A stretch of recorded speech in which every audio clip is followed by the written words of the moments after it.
আসসালামু আলাইকুম বন্ধুরা, কেমন আছেন? Welcome to my channel enjoy life. আপনারা দেখতে পাচ্ছেন আমি এখন এই মুহূর্তে কক্সবাজার থেকে বলছি। আমি যে স্থানে দাঁড়িয়ে আছি এটা একটা 5তলা বিল্ডিংয়ের ছাদের উপরে। দেখেন এখানে কত সুন্দর দৃশ্য। এখানে কক্সবাজারে পাহাড়ের উপরে যে বাড়িঘরের বসতি, দেখেন কত সুন্দর চারিদিকে।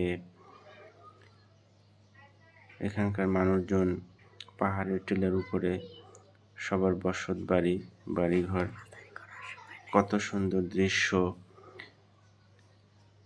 দেখেন আপনার কত সুন্দর দৃশ্য। ভিডিওটি ভালো লাগলে লাইক, কমেন্টস এবং শেয়ার করবেন বন্ধুরা। এখানে এই যে বিল্ডিংটা দেখতে পাচ্ছেন এর পিছনে শিখ সমুদ্র দেখা যাচ্ছে।